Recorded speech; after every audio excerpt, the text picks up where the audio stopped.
കന്യാലുപ്പാപ്പാന്റെ ഒരു മുരീദിന് രോഗം ബാധിച്ച്, ക്യാൻസർ ബാധിച്ച് മരണക്കടക്കയിൽ കടക്കുമ്പോ മുരീദ് ഉപ്പാപ്പാനോട് ഒന്ന് വരാൻ വേണ്ടി പറയാൻ പറഞ്ഞയച്ചു മകനോട്. കന്യാലുപ്പാപ്പ പറഞ്ഞു, നീ പോയിക്കോ, ഞാൻ വരാ.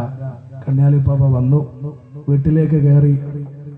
രോഗം ഇത് നോക്കാൻ വേണ്ടിയിട്ട് മുരീദിന്റെ അടുത്തെത്തി നോക്കിയപ്പോ കന്യാലുപ്പാപ്പ ചോദിച്ചു, നിനക്ക് മരിക്കാൻ പേടിയുണ്ടോ? മുരീദ് പറഞ്ഞു, എന്റെ ശൈഖ് ഉണ്ടാകും, എന്റെ ഉപ്പാപ്പ ഉണ്ടാകുമ്പോ എനിക്ക് എന്ത് പേടി? എനിക്ക് ആ പേടിയൊന്നുമില്ല. എന്നാ പടച്ചോൻ വേണ്ടത് ചെയ്യട്ടെ എന്ന് പറഞ്ഞു ഉപ്പാപ്പ പോയി. അടുത്ത ദിവസങ്ങളിൽ അയാള് മരണപ്പെട്ടു എന്ന് മാത്രമല്ല മരണപ്പെടുന്നതിന്റെ അല്പം മുമ്പ് ആ മുരീദ് പറഞ്ഞു എത്രേ, മകനെ വിളിച്ചിട്ട് 3 ആളുകൾ പുറത്തു വന്നിട്ടുണ്ട്, അവർക്കൊന്ന് കസേര ഇട്ട് കൊടുക്കണം. ആ മുരീദിന്റെ മകൻ പുറത്തു പോയി നോക്കുമ്പോ 3 ആളും ഇല്ല, അങ്ങനത്തെ ഒരാളും ഇല്ല. ഉപ്പ ആർക്കാണ് കസേര ഇട്ട് കൊടുക്കാൻ വേണ്ടി പറഞ്ഞത്?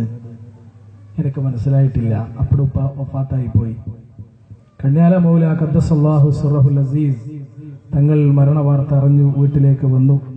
എന്നെ സ്നേഹിക്കുന്നവരൊന്നും എന്റെ കൂടെ ഇല്ലല്ലോ എന്ന് പറഞ്ഞ് കരഞ്ഞ് അവർക്ക് വേണ്ടി ദുആ ചെയ്തിട്ട് ശൈഖുന തന്റെ പള്ളിയിലേക്ക് പോയി. അങ്ങനെ ആ ഉപ്പാന്റെ മകൻ തിരിച്ച് ഒരു ദിവസം ശൈഖുനാന്റെ അടുക്കലേക്ക് പോയപ്പോ ശൈഖുന പറഞ്ഞു അത്രേ, ഉപ്പ മരിക്കുന്നതിന്റെ മുമ്പ് നീ ഉള്ളിലുണ്ടാകുമ്പോ 3 ആളുകൾക്ക് പുറത്ത് കസേര ഇട്ട് കൊടുക്കാൻ വേണ്ടി പറഞ്ഞല്ലോ, മോനെ അത് ആരാന്ന് മനസ്സിലായോ? നിനക്ക് മനസ്സിലായിട്ടില്ല. അതൊന്ന് മുഹ്യിദ്ദീൻ ശൈഖ് റളിയല്ലാഹു അൻഹു വന്നതായിരുന്നു.